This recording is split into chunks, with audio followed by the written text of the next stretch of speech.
இந்த ரூட்ல வளரணும்னு முடிவு பண்ணிட்டா வளர்ந்துடலாங்க.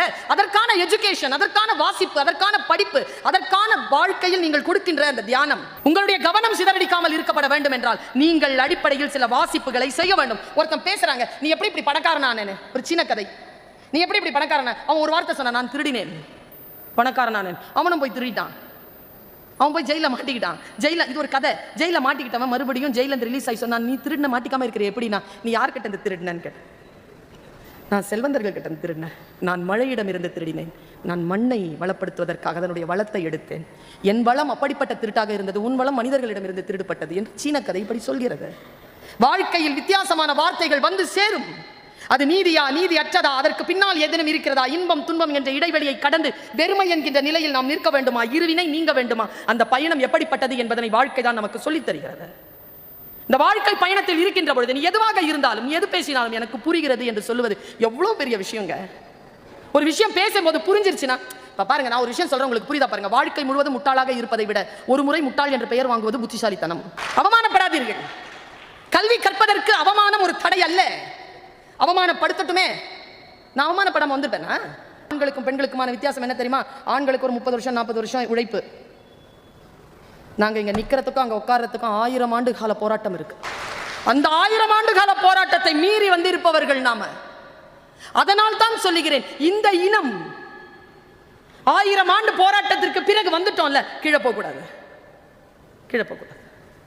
முடிந்த அளவு கீழே போகாமல் இருப்பதற்கான அந்த சூழலை ஏற்படுத்துவதற்கு எங்க சின்ன சின்ன பாடல்கள், சின்ன சின்ன விஷயங்கள், டெய்லி மேகசின், ஒரு நியூஸ் பார்க்கிறது, ஒரு சொல்லை புரிந்து கொள்வது, ஒரு சென்டென்ஸ் இருக்கு, அந்த சென்டென்ஸை புரிஞ்சுக்கிறது.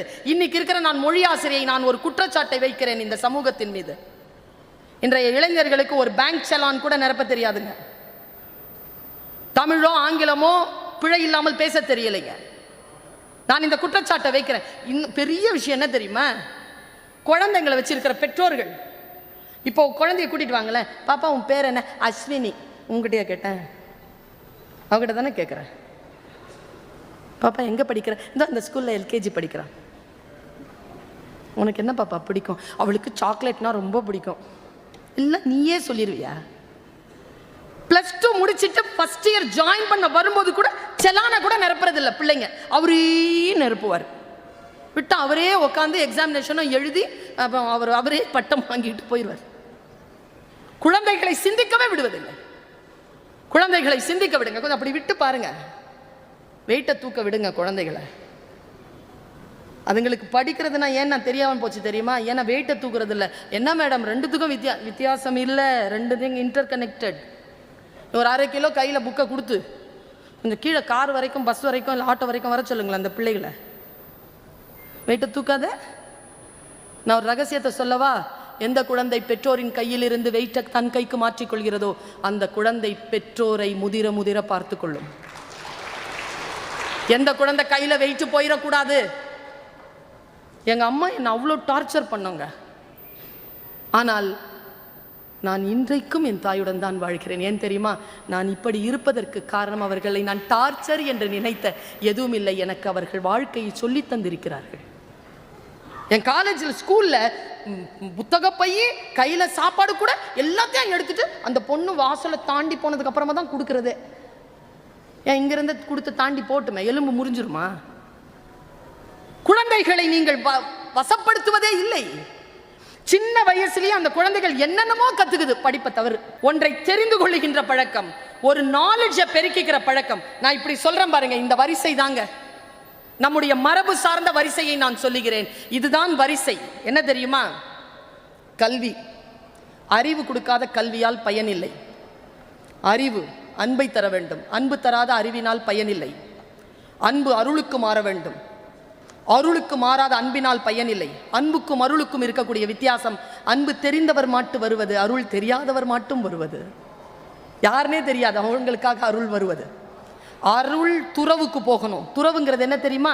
தீமை செய்தவர்களை தாண்டி அவர்களுக்கு நன்மை செய்வது மட்டுமல்ல, செய்த நன்மையை அங்கேயே கழுவி விடுவது துறவு. துறவு தான் முக்திக்கு போகும். இந்த வரிசையில் இருக்கக்கூடியதற்கு பெயர் தான் கல்வி.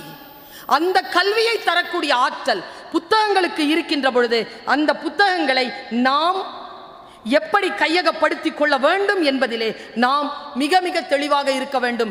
ஏனென்றால் நாம் சொல்லுவது போல் இந்த உலகம் இயங்குவதே இல்லை. இந்த உலகம் ஒன்றாக இயங்கிக் கொண்டிருக்கிறது.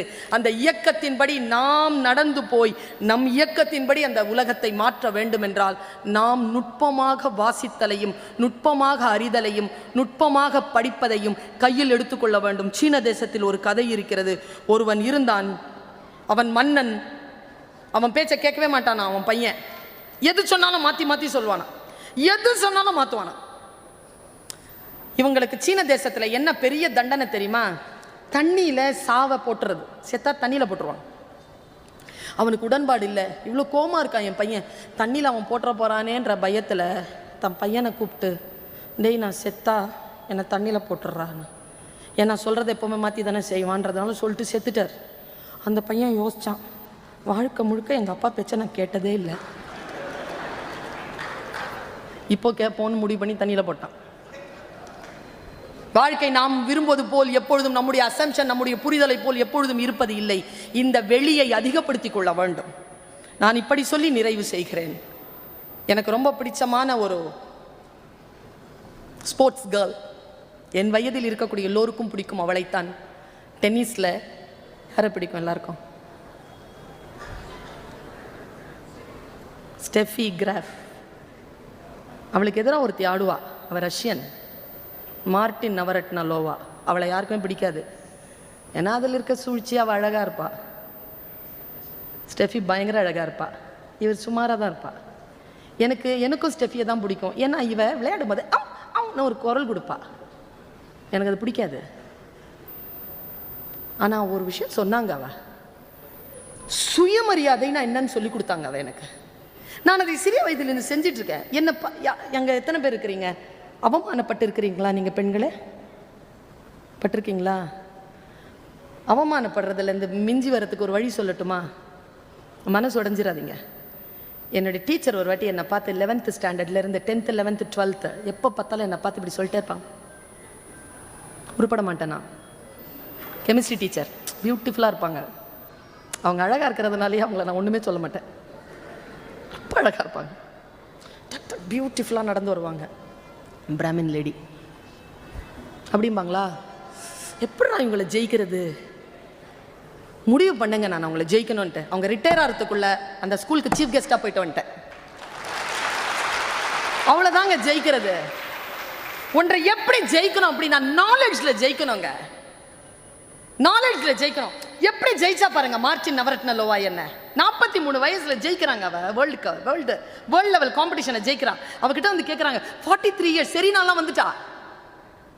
செரீனா வந்த பொழுது ஜெயிக்கிறா. அவ சொன்ன பதில் தாங்க இங்க இருக்கிற எத்தனை பேருக்குமான அந்த அறிவு. 43 வயசுல எப்படி ஜெயிச்சேன்னு கேட்குறீங்களா? என்னை நோக்கி வரும் பந்துக்கு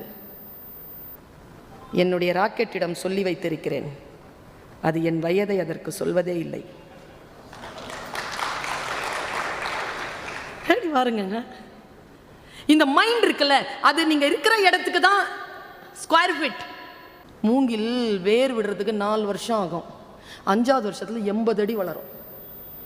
எல்லாரும் ஒரு வருஷத்துல வளர்ந்து, ஒரு வருஷத்துல வளரல, அதுக்கு கீழே கிடக்குது அத்தனை வருஷம் உழைப்பும் படிப்பும் அவமானமும் அதற்கு ஊடாக கிடக்கிறது. அதை அனுபவித்து உறுதி பெற்றவர்கள் தான் உயர்ந்து வளர்கிறார்கள் என்பதனை இந்த உலகம் புரிந்து கொள்ள வேண்டும் என்பதற்காக மார்டின் நவரட்னலோவா சொன்னாள், நம்முடைய இருக்கிற இடம் சின்னதுதான், ஆனால் அது அந்த இருக்கிற இடம் அல்ல, இந்த புத்தியில ஒரு பெரிய இடம் இருக்கு. அதுக்கு ஸ்கொயர் ஃபீட் என்ற எல்லையே கிடையாது, பெரிய இடம். அதை அழுக்காக்காமல் பார்த்து கொள்ளுங்கள். என்ன வார்த்தை இது? என்னுடைய கோர்ட் அப்படிங்கிறது நீங்க சொல்ற அந்த அடிகள் கிடையாது, இந்த கண்ணுக்கு இடையில இருக்கிறது தான். வாய்ப்புகள் உங்களுக்குள் வருகின்ற பொழுது நீங்கள் எழுந்து நின்று அதை களமாட வேண்டும் என்றால் சில புத்திகள், சில அறிவுகள், சில ஞான தேடல்கள், சில படிப்பறிவுகள், சில வார்த்தைகள் கேட்டுக்கொள்வது, தெளிவது, அறிந்து கொள்வது என்கின்ற விஷயம் நமக்கு வர வேண்டும். அறியாமை என்பது தாங்க மோசமானது. புரியாமை என்பது அதை விட கொஞ்சம் குறைவு. தெரியாம இருக்கல பரவாயில்ல, தெரியாதவன் குழந்தை சொல்லிக் கொடுக்கலாம். இது பேனா, இது ஃபோனு, இது மைக்கு, தெரியல சொல்லிக் கொடுக்குறேன், தெரிஞ்சுக்கிட்டீங்க. புரியல ஒரு வாட்டி சொல்கிறேன் புரியல, 2வது வாட்டி விளக்கி சொல்கிறேன் புரியுது. அறியாமை என்பது என்ன தெரியுமா? இதை இதுவாகும் சொல்வது. இன்றைய சமூகம் அப்படி இருக்கக்கூடாது என்பதற்காகத்தான் அறிவு தேடலில் நாம் போக வேண்டும். எனக்கு தெரிந்து வெற்றி என்பது யாரையோ ஜெயிப்பதல்ல, நம் உயரத்தின் எல்லையை காண்பதுதான் வெற்றி பெறுவது. இயற்கை நமக்கு புத்தியையும் நமக்கு மொழி அறிவையும் நமக்கு வாய்ப்பையும் தருகின்ற பொழுது அதை சரியாக பயன்படுத்தி கொண்டு அடுத்த கட்டத்திற்கு உயர வேண்டும் என்று நான் கேட்டுக்கொள்கிறேன். நான் படிப்பாளிதான், படிப்பு துறையில் நான் ஒரு ராஜாளி, நான் வானத்தில் பறந்து கொண்டிருக்கிறேன். வாருங்கள் படிப்பாளிகளே, சிறிய குருவி இருந்தாலும் பறந்து வாருங்கள், வானம் பெரிதுதானே, சந்திக்கலாம். அந்த வான வெளியில் பறந்து கொண்டு அந்த வெளியை முழுமையாக அனுபவிக்க வேண்டும் என்றால் சிறகு விரித்து பறக்க வேண்டும். சிறகு இருக்கிறது, விரித்து பறப்பதற்கான வாய்ப்புகளை அரசு உங்களுக்கு செய்து தந்திருக்கிறது. வாருங்கள், வாசிப்போம், வான வெளியில் பறப்போம். சிகரம் என்பது யாரோ ஒருவன் தொட்ட சிகரத்தை தொடுவதல்ல, நம் உயரத்தின் எல்லையை தொடுவதுதான் சிகரம் தொடுவது. வாருங்கள், வாசிப்போம், சிகரம் தொடுவோம்.